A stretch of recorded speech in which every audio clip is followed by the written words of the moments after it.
Friends, இன்னைக்கு நம்ம பேச போகிற தலைப்பு விடாது பொழியும் பிளாக் டீல் மழை. முதல்ல பிளாக் டீல்னா என்ன அப்படின்னு புரிஞ்சுப்போம். ஒரு நிறுவனத்தில் ஒரு பெரிய முதலீட்டாளர் இருப்பாங்க. அவங்களுக்கு இருக்கக்கூடிய பங்குகள் பர்சன்டேஜ் அளவில் அந்த கம்பெனியில் இருக்கும். உதாரணத்துக்கு கல்யாண் ஜுவல்லர்ஸ்னு எடுத்துக்கிட்டிங்கன்னா அதில் வார்பர்க் பிங்கர்ஸ்னு ஒரு ப்ரைவேட் ஈக்விட்டி, அவங்களுக்கு ஒரு பெரிய ஸ்டேக் இருக்குது. அவங்க பணத்தை வச்சு தான் அந்த கம்பெனி வளர்ந்துருக்காங்க. கேபிட்டல் ஃபார் க்ரோத்தை அவங்க தான் முதல்ல கொடுத்தாங்க. அதே போல் ஒரு கம்பெனியில் இந்த மாதிரி பெரிய இன்வெஸ்டர்ஸ் இருப்பாங்க. ஹெச்டிஎஃப்சிக்கு ஒரு கம்பெனிலையும் இந்த மாதிரி ஒரு லார்ஜ் இன்வெஸ்டர் அல்லது ஒரு பார்ட்னரே இருப்பாங்க. இந்த பார்ட்னருடைய ஷேர் ஒரு பெரிய பிளாக்காக இருக்கும். கம்பெனியில் ஒரு சிக்னிஃபிகண்ட் ஓனர்ஷிப்பாக இருக்கும். இந்த ஷேரை அவங்க விற்க வரும்போது 100 ஷேராக 1000 ஷேரெல்லாம் அவங்க விற்க முடியாது. அவங்க என்ன பண்ணணும், ஒரு பிளாக்காக ஷேர்ஸை ஆஃபர் பண்ணணும். அதுக்கு ஒரு புரோக்கரை அப்பாயிண்ட் பண்ணுவாங்க. இந்த புரோக்கர் என்ன பண்ணுவார்னாக்கா, யாரெல்லாம் இந்த ஷேரை வாங்குவாங்கன்னு தேடுவார். தேடி இந்த மொத்த பிளாக் 10% வச்சுக்கோங்களேன், அதை பிரிச்சோ அல்லது ஒரே ஆளுக்கோ விற்றுருவார். இப்படி தான் அவங்களால அவங்களுடைய கையிருப்பான ஹை ஸ்டேக்ஸை, ஹெவி ஹோல்டிங்கை விற்க முடியும். ஸோ இந்த பிளாக் டீலுங்கிறது ஒரு பெரிய முதலீட்டாளர் ஒரு ஸ்டாக்லேருந்து எக்ஸிட் ஆகக்கூடிய ஒரு டிரான்சாக்ஷன். கடந்த சில வாரங்களாக மார்க்கெட் நியூ ஹைஸை தொட நிறைய மிட் கேப்லேயும் ஸ்மால் கேப்லேயும் பிளாக் டீல்ஸ் நடக்க ஆரம்பிச்சிருக்கு. இப்போ ஒவ்வொரு டீலாக நம்ம போவோம்.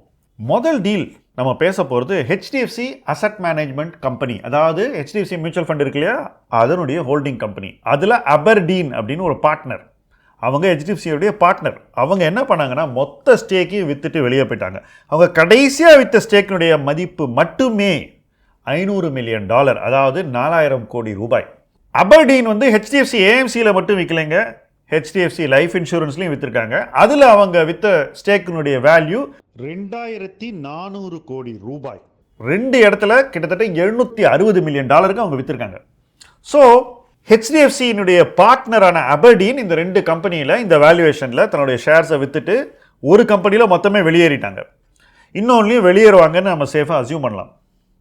அடுத்தது ஒரு இன்ட்ரெஸ்டிங்கான டிரான்சாக்ஷனை பற்றி பேச போகிறோம். இந்த கம்பெனி ஒரு குளோபல் மேனுஃபேக்சர் ஆஃப் பேரிங்ஸ், பேர் டிம்கென் இந்தியா. இந்தியாவிலும் இது ஒரு ப்ளூ சிப் கம்பெனி. கிட்டத்தட்ட 25,000 கோடி ரூபா மதிப்பில் இன்றைக்கி இருக்குது மார்க்கெட் கேப். இந்த கம்பெனியில் டிம்கென் சிங்கப்பூர்னு அவங்களுடைய பேரண்ட் கம்பெனி, அதாவது டிம்கென் அமெரிக்கா, டிம்கென் சிங்கப்பூர் வழியாக ஹோல்டிங்ஸை வச்சுருக்காங்க. இந்த சேலுக்கு முன்னாடி 67.8% ஹோல்டிங் வச்சுருந்தாங்க. இந்த கம்பெனியில் 8.9% ஸ்டேக்கை இவங்க ஒரே நாளில் விற்றுருக்காங்க. எப்படி விற்றாங்கன்னா, விலையை உடச்சி விற்றாங்க. அதை பற்றி நான் செப்பரேட்டாக ஒரு வீடியோ போட்டிருக்கேன், அதை நீங்கள் பார்க்கணும்.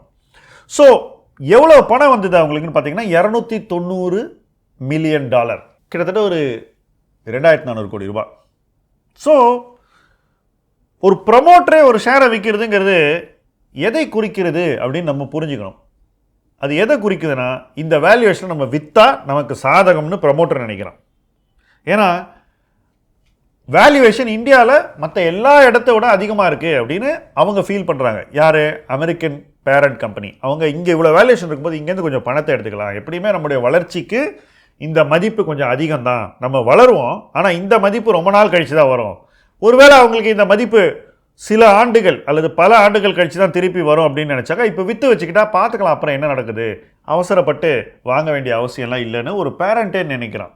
ஆனால் நம்ம மார்க்கெட் அந்த பேரண்ட் கம்பெனியோட புல்லிஷாக இருக்குது. இங்கே இருக்கக்கூடிய மியூச்சுவல் ஃபண்ட்ஸ் மற்றும் ப்ரைவேட் இன்வெஸ்டர்ஸ் என்ன பண்ணுறாங்கன்னா, இந்த ஷேரை வாங்கிட்டு பிளாக் டீலில் அன்னைக்கே அந்த விலையை $300 $200 ஏற்றுறாங்க. அந்தளவுக்கு அவங்களுக்கு தில் இருக்குது. அவ்வளோதான் நான் சொல்லுவேன். ஆனால் இதை நான் துணிவுன்னு சொல்ல மாட்டேன். என்ன ரீசன்னா, இது ஒரு அசட்டு தைரியம். ஏன்னா விற்கிறவனுடைய ஷேரை வாங்கிட்டா அதுக்கப்புறம் விற்கிறதுக்கு ஆள் இல்லை, நம்ம விலையை ஏற்றலான்னு நினைக்கக்கூடிய ஒரு மேனிப்புலேட்டிவ் டெண்டன்சி. ஆனால் இது இருக்குன்றதை நம்ம மறுக்கவே முடியாது. அடுத்த டீல் லேண்ட்மார்க் கார்ஸ் அப்படின்னு ஒரு கம்பெனியில் TPG capital, world renowned private equity company, $80 million விற்றுட்டு போயிருக்காங்க. கிட்டத்தட்ட 560 கோடி வச்சுக்கோங்க. இதுக்கு அடுத்தது இன்னொரு ப்ரமோட்டர் சேலை பற்றி பேச போகிறோம். கிராஃப்ட்ஸ்மேன் ஆட்டோமேஷன்ற கம்பெனி, நல்ல கம்பெனி தான். ஆனால் அந்த கம்பெனியில் ப்ரமோட்டர் ஒரு 320 கோடி ரூபாய்க்கு விற்கிறாங்க. $40 மில்லியன் அவங்களுடைய ஷேரை விற்கிறாங்க. இந்த ப்ரமோட்டர் விற்கும் போது எப்போவுமே கொஞ்சம் யோசிக்கணும், சுதாரிக்கணும். என்ன ரீசன்னா, அவங்க விற்கிற காரணம் என்னன்றதை நம்ம தெரிஞ்சுக்கணும். சில ப்ரொமோட்டர் என்ன சொல்லுவான், வீடு வாங்க போகிறேன்னு சொல்லுவான். சில ப்ரொமோட்டர் எனக்கு வேற ஒரு கம்பெனி ஸ்டார்ட் பண்ணணும்னு சொல்லுவான். என்னுடைய சில்ட்ரன் வேற பிஸ்னஸ் ஸ்டார்ட் பண்ண போகிறாங்கன்னு சொல்லுவாங்க. இப்படியெல்லாம் பல காரணங்களை சொல்லுவாங்க. ஆனால் அவங்க சொல்கிற காரணங்களுக்கு நியாயப்படுத்தக்கூடிய காரணங்களாக இருந்தால் மட்டும்தான் நாம் மதிப்பு கொடுக்கணும். ஃப்ளிம்சி வீக் ரீசன்ஸ் எல்லாம் பேசிக்காக விற்கிறதுக்கான எக்ஸ்கியூஸ். அவங்க எங்கள் வேல்யூவேஷன் ஹையாக இருக்குது, நாங்கள் இந்த மதிப்பில் பணத்தை வெளியெடுக்கிறோன்றத மறைமுகமாக சொல்கிறாங்க அப்படின்னு தான் நம்ம புரிஞ்சுக்கணும். அதை நீங்கள் க்ளோஸாக ஜட்ஜ் பண்ணணும். ஓகே, எல்லாத்தையும் நேராக போய் ஒரு பட்சமாக ஜட்ஜ் பண்ணாமல் பேலன்ஸ்ட் வியூ எடுக்க கற்றுக்கணும். அடுத்த 2 கம்பெனியும் ப்ரைவேட் ஈக்விட்டி இன்வெஸ்டர்ஸ் ஐபிஓக்கு முன்னாடி வந்தவங்க விற்கக்கூடிய கம்பெனி. ஒன்று கேஐஎம்எஸ்னு ஒரு ஹாஸ்பிட்டல் கம்பெனி. அதில் ஜென்ரல் அட்லாண்டிக் கிட்டத்தட்ட $87 மில்லியன் விற்றுருக்காங்க. அதே போல் டெலிவரிங்கிற லாஜிஸ்டிக் கம்பெனி ஒரு சக்ஸஸ்ஃபுல் ஐபிஓ. அதில் கார்லைலுங்கிற பெரிய இன்வெஸ்டர் $90 மில்லியன் விற்றுருக்காங்க. அடுத்த கம்பெனி நம்ம ஊரை சேர்ந்த ஒரு கம்பெனி. இங்கே இன்வெஸ்ட்மெண்ட் பண்ணும்போது நாங்கள் இவங்களோட இணைய போகிறோம், நாங்கள் இந்த கம்பெனியை ரன் பண்ண போகிறோம் அப்படின்லாம் சொல்லி தான் அந்த இன்வெஸ்டர் வந்தாங்க. வந்த இன்வெஸ்டர் பேர் பிரமல் கேபிட்டல், வந்த கம்பெனி பேர் ஸ்ரீராம் ஃபைனான்ஸ். இந்த கம்பெனியிலிருந்து பிரமல் மற்றும் டிபிஜி கேபிட்டல் 2 பேருமே இப்போ எக்ஸிட் பண்ணிட்டாங்க. கிட்டத்தட்ட $760 மில்லியன், 3000 கோடிக்கு மேலே அவங்க பணத்தை வெளியேறிட்டாங்க. முதல்ல நான் சொன்ன எக்ஸாம்பிளுக்கு திரும்பி வரும். கல்யாண் ஜுவல்லர்ஸில் வார்பர்க் பிங்கர்ஸ் ஒரு $90 மில்லியன் விற்கிறாங்க. வார்பர்க் பிங்கர்ஸ் கல்யாண்லேருந்து ஒரே டைமில் எக்ஸிட் பண்ண முடியாது, அவ்வளோ ஷேர் வச்சுருக்காங்க. ஆனால் ஒவ்வொரு லெவலாக பார்த்து விற்றுக்கிட்டே வராங்க. இது இன்னும் கொஞ்ச நாளைக்கு நடக்கும் அப்படிங்கிறது தான் என்னுடைய கெஸ். அடுத்த கம்பெனி ரொம்ப பாப்புலரான கம்பெனி, உங்கள் எல்லாருக்குமே தெரிஞ்ச கம்பெனி கோ ஃபேஷன்ஸ். இந்த லெகிங்ஸ் பண்ணக்கூடிய ஒரு கம்பெனி. வேல்யூவேஷன் ரொம்ப ஹை. விற்கிறவன் இந்த கம்பெனியில் மேக்ஸிமம் ப்ராஃபிட் பண்ண செக்கோயா கேபிட்டல். இன்றைக்கி செக்கோயா கேபிட்டலுடைய பேர் பீக் 15 அப்படின்னு மாற்றிருக்காங்க.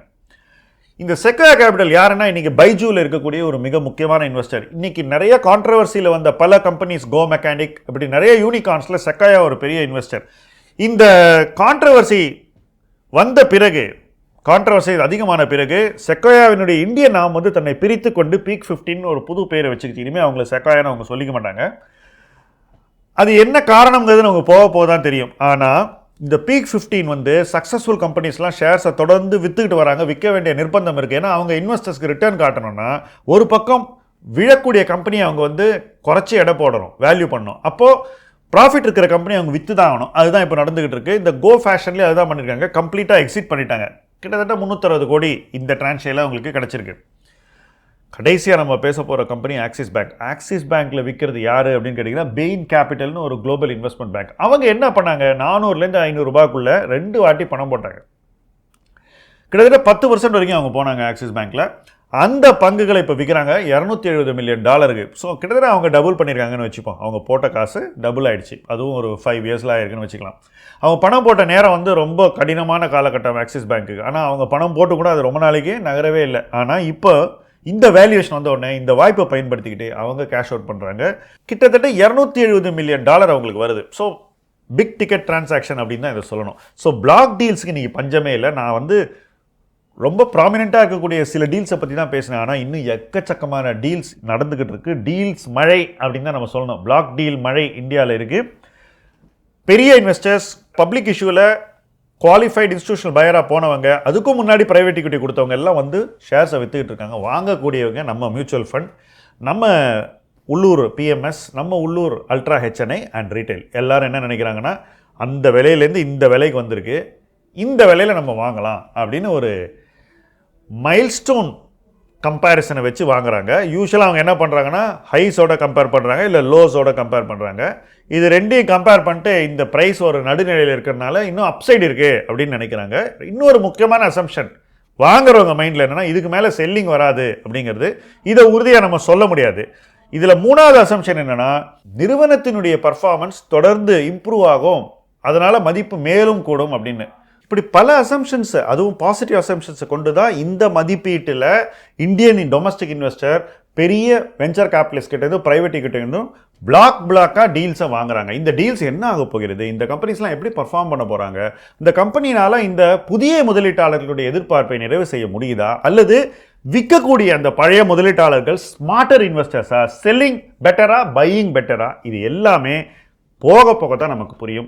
இதெல்லாம் க்ளோஸாக ட்ராக் பண்ணும்போது ஒரு கம்பெனியினுடைய ஃபார்ச்சூன்ஸ் எப்படி மாறுது, அதை இன்வெஸ்டர்ஸ் எப்படி பார்க்குறாங்க, என்ன மாதிரி பொறுமை அவங்க கடைபிடிக்கிறாங்க, பொறுமையை இழந்து விற்கும்போது விற்கிறவன் ஸ்மார்ட்டரா அல்லது அந்த நேரத்தில் பொறுமையாக வாங்கக்கூடிய அந்த வாங்குறவன் ஸ்மார்ட்டரா, இதையெல்லாம் நம்ம தெரிஞ்சுக்கிட்டா நம்மளும் ஒரு பொறுமையான இன்வெஸ்டரா, சரியான தருணத்தில் வாங்கி சரியான தருணத்தில் விற்கக்கூடிய ஒரு இன்வெஸ்டரா இருக்க முடியும். அப்படி இருக்கும்போது நாம் ஏமாறாமல் வளரக்கூடிய ஒரு இன்வெஸ்டராக நம்மை இந்த மார்க்கெட்டில் நிலைநாட்டிக் கொள்ள முடியும். அப்படி நிலைநாட்டிக் கொள்ளக்கூடிய ஒரு முதலீட்டு பயணத்தில் இணைந்து பயணிப்போம். முதலீட்டு களம் உங்கள் களம். நன்றி.